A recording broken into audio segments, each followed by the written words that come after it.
संन्यासक हैं शिखर चंद, सरला जैन, पारस मीना, महावीर प्रमिला, अशोक नमिता, संतोष वीना, ऋषभ अनीता। पुत्र पुत्रवधू CA Abhinav, CA Priya, advocate Himanshu, advocate Neha, doctor Shubhanshu, doctor Prajvi, पुत्र पुत्री अनुराग, आर्ची, देवांशी, जयांशी, पौत्र पौत्री अरुषा, अनुष, अरहम, मायशा, व्यांश एवं जैन कौटल्या परिवार 12 राजस्थान। पुत्री दामाद अनुभा आदित्य, आशिमा लक्ष्य, अनीशा आयुष, अनुकृति राघव, सुकृति अनुभव, दोहिता अयांश अर्निक, बहन बहनोई शारदा अरविंद बिलाला, मंजू अशोक सोगानी, राजेश सुभाष सेठी, निर्मला अरुण पाटनी। जीवन की विकास की राह बताने वाले सूत्रों की चर्चा आप सबके मध्य चल रही है। वे सूत्र जिनका पालन करते हुए हम अपने जीवन का विकास कर सकते हैं। जीवन का विकास तभी संभव है जब हम भगवान महावीर के सिद्धांतों को अपने जीवन में आत्मसात करेंगे तब। अपनी शक्ति के अनुसार सभी जन उन सिद्धांतों का पालन करते ही हैं, लेकिन कभी कभार करते हैं।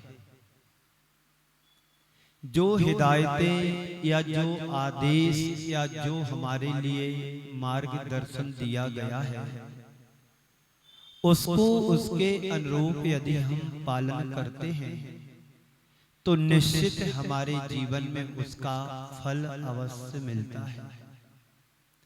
ये बात तय है कि जैसा किसान बीज बोता है वैसी फसल खेत में उग करके आती है।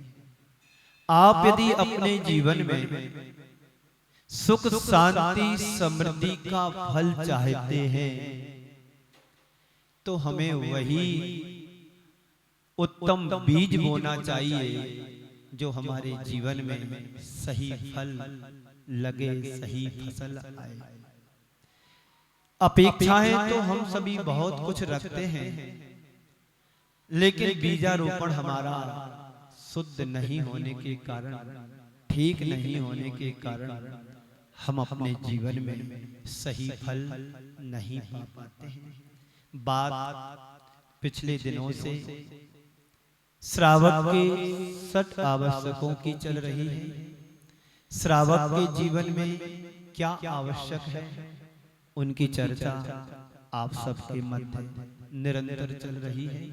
आज अंतिम क्रम में आपके बीच में दान की बात कही जा रही है। हमारे आचार्यों ने कहा है एक गाथा के माध्यम से, दानम पूजा मुखम सावय धम्मो, दानम पूजा मुखम सावय धम्मम, ना साव्या होन्ति तेन बिना, झाड़च झैड़म मुखम जय धम्मे तम बिना तहा सो। आचार्य भगवान कहते हैं श्रावक के 2 ही धर्म हैं, दान और पूजा।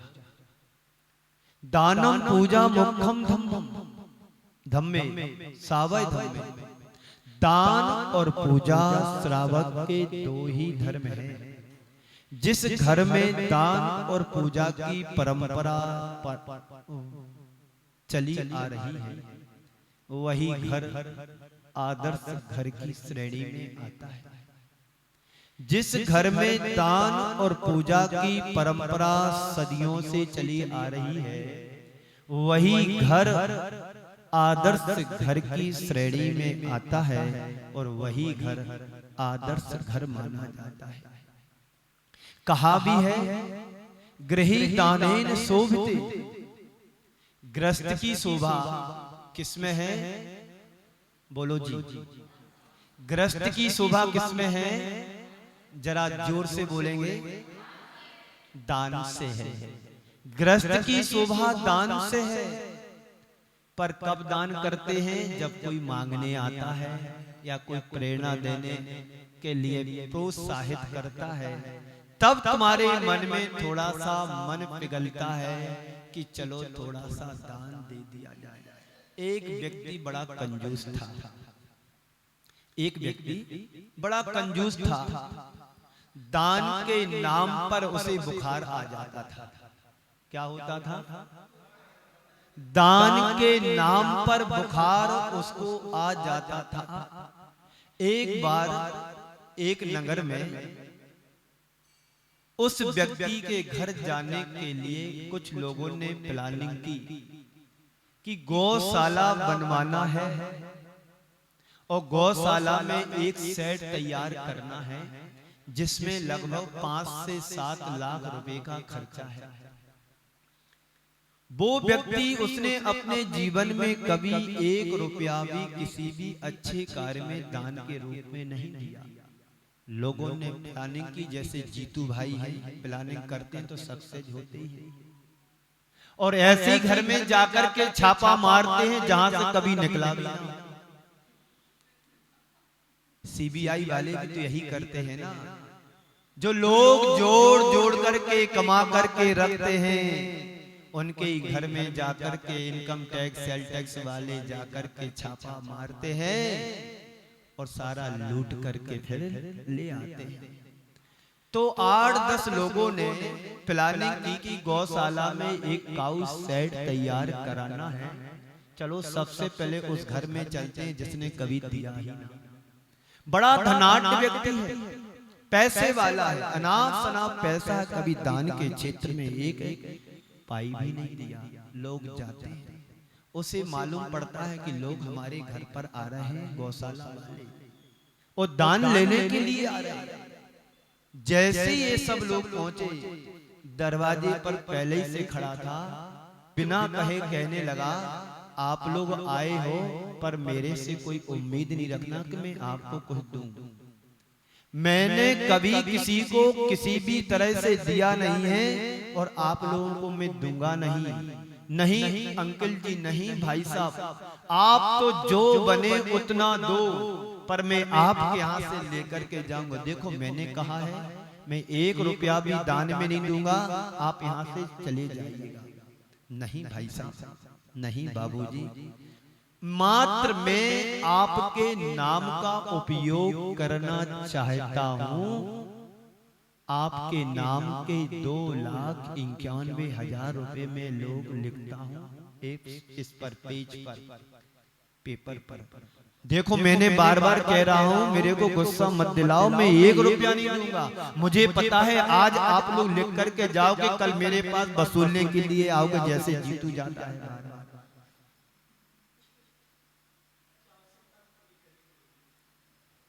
देखो मैं बार बार फिर भी बोल रहा हूँ, मेरे नाम पर कोई पैसा ना ले। उन लोगों ने हाथ जोड़ा, बाबूजी कृपा आप एक दिन के लिए आपके नाम का मुझे उपयोग करना है। आपके सामने मैं कल आऊंगा, इस नाम पर लाइन खींच दूंगा, आपकी कोई राशि नहीं है, तुम्हें जो करना करो, पर मैं 1 रुपया भी नहीं दूंगा जी। और उनके नाम पर फलाने चंद जी नाम लिख करके जो उनका नाम होगा, और 2,91,000 रुपए की राशि उनके नाम के सामने लिख दी। अब उसने व्यक्ति ने पानी की भी नहीं पूछी, बाहर के बाहर रिटर्न कर दी पार्सल। पूरे नगर में गए वो लोग, उस व्यक्ति का नाम पढ़ते ही अरे इस व्यक्ति ने जिसने कभी दिया ना हो वो इतनी बड़ी राशि दे रहा है, चलो मेरे को भी कुछ करना चाहिए। कहीं पर 51,000, कहीं पर 31,000, कहीं पर 25,000, कहीं पर 21,000, कहीं पर 11,000, कहीं पर 5,000, कहीं ने 1 लाख रुपए। सुबह से शाम तक कुछ घरानों में गए, अपनी शक्ति के अनुसार सबने अपना अपना दान लिखाया और नगद भी दिया। 5 से 7 लाख रुपए की राशि उनके पास एकत्रित हो गई, जो सोचा भी नहीं था उससे कहीं ज्यादा उनके पास व्यवस्था हो। दूसरे दिन आने के पहले उन बाबूजी के पास बधाई पहुंचने लगी कि बाबूजी आपने, भाई साहब आपने बड़ा अच्छा कार्य किया, जीव दया के क्षेत्र में बड़ा अच्छा कार्य किया। 50 फोन पहुंच गए उनके पास और सुबह ये लोग जाते हैं, हाथ जोड़ करके बाबूजी से कहते हैं आपके नाम का मैंने मात्र उपयोग किया और ये अब नाम तुम्हारा कैंसल करते हैं। पहले दिन तो उस व्यक्ति ने पानी की भी नहीं पूछी, दूसरे दिन उन लोगों को बाहर से ही स्वागत के लिए तैयार खड़ा। अतिथि देवो भव, आइए बैठिए पधारिए, क्या लेंगे? ठंडा लेंगे, गरम लेंगे, नाश्ता है, चाय है, दूध है, कॉफी है, ठंडाई है, सब कुछ नाश्ता कराया। नाश्ता कराने के बाद कहा कि कल आपने कितना लिखा था? बोले 2,51,000। अब काटना नाम नहीं मेरा, ये नाम लिखे रखो, लिख करके रखो, जब आपको जरूरत हो तब मेरे पास से ले जाना। तुरंत मन पलटा, बोले लिखना ही नहीं, अंदर जाता है, नगद ला करके पकड़ा देता है और कमेंट्स किया जब भी तुम कोई अच्छा कार्य करो तो शुरुआत मेरे घर से करना। ये दान का प्रभाव है। दान दे मन हर्ष विशेष, यह भव यश पर भव सुख लीजिए। दान की महिमा हमारे आचार्यों ने बड़ी महिमा गाई है। बंधुओं, गृहस्थ की शोभा दान से ही होती है, इसलिए आचार्यों का कहना है गृही दानेन शोभिते। गृहस्थ की शोभा दान से होती है, इसलिए दानम पूजा मुखम सावय धम्मे ना साव्या होती तैना। इसके बिना श्रावक नहीं कहला सकता है। इसलिए दान दो, दान दो, दान दो, दान दो। कभी भी जब तुम्हारे घर पर कोई व्यक्ति आता है लेने के लिए, तो हमें अपने अवसर का भरपूर लाभ उठाना चाहिए। मन से ये भाव ना निकले कि अभी मेरे पास नहीं है। और जो ऐसे भाव रखते हैं बंधुओं, उनके पास वास्तव में होने के बाद भी कुछ नहीं होता है। जैसी मनसा तुम्हारी होती है, वैसा तुम्हारा जीवन ढलता है। तो उदारता का भाव हमारे हरदम मन में बना रहना चाहिए।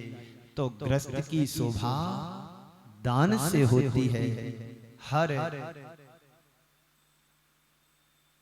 उसमें रहने वाला सद्गृहस्थ शोभायमान होता है। तो गृहस्थ कैसा होना चाहिए?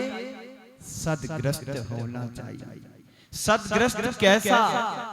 जिसके घर में सदियों से परंपरा चली आ रही हो दान और पूजा की, वही सच्चा सद्गृहस्थ माना जाता है। गृहस्थ सद्गृहस्थ हो, सदाचारी हो, मित व्ययी हो, अपव्यय से बचता सदा से चला आ रहा हो। आप सिंधी समाज को जानते हैं, अपने से कमजोर व्यक्तियों को उन्होंने आगे उठाया बढ़ाया। एक बार की घटना है, पंडित जगन मोहन लाल जी शास्त्री जी, नहीं पंडित पन्ना लाल जी शास्त्री जी, वो किसी काम से इंदौर गए। किसी काम से वो इंदौर गए, उन्हें माचिस की जरूरत पड़ी। माचिस की जरूरत पड़ी तो कई दुकानों को उन्होंने खोजा पर माचिस नहीं मिली। एक दुकानदार से पूछा कि माचिस कहाँ मिलेगी? बोले लास्ट में एक दुकान मिलेगी, वहां पर माचिस मिलेगी। बोले एक ही दुकान पर? हाँ। इसका कारण क्या है? बोले हमारी समाज में एक व्यक्ति गरीब परिस्थितियों से, गरीबी रेखा से नीचे गुजर रहा था, तो हम लोगों ने सोचा इतने बड़े बड़े व्यापार करते हैं, और यदि हम लोगों ने माचिस का व्यापार त्याग कर दिया और ये उस व्यक्ति को माचिस का व्यापार करा दिया, उसके घर परिवार का पालन पोषण होने लगा, रोजी रोटी उसकी संभल गई, उसका परिवार उसके ऊपर टिका है। तो हम लोगों ने सोचा कि माचिस 25 पैसे की नहीं बेचेंगे, पर 25 पैसे को बचा करके एक परिवार को हम बड़ा खड़ा कर सकते हैं। ये उदारता, ये भाव हमारे समाज में भी होना चाहिए। हमारी समाज बड़ी प्रभुत्व संपन्नशाली समाज होती है, जहां पर मांगना नहीं पड़ता है, उदारता से लोग लुटाते हैं। ये दान की परंपरा हर घर में होना चाहिए। बंधुओं, ग्रस्त जो दिन भर की घर गृहस्थी और सांसारिक प्रपंचों में उलझ करके जो पाप अर्जित करता है, उस पाप को साफ करने के लिए हमारे आचार्यों ने कहा है कि दान से साफ करो। दान देने से पाप साफ होता है। वह सारा पाप अपने द्वारा दिया हुआ दान से साफ कर लेता है, प्रक्षालन पाप का कर लेता है। प्रत्येक ग्रस्त को अपनी आय के अनुरूप कुछ ना कुछ अंश में दान के रूप में रोज निकालते रहना चाहिए। आप मंदिर में रोज नहीं दे पाते हैं, नहीं कर पाते हैं, तो कम से कम घर में एक ऐसी दान पेटी रखना चाहिए जिसमें आप दुकान से आओ, जॉब से आओ, मार्केट से आओ, कुछ ना कुछ जेब से निकाल करके उस गुल्लक में डालो। जब तुम्हारी गुल्लक भर जाए तो उसको मंदिर में ले जा करके सौंप दो कि हमारा दान है।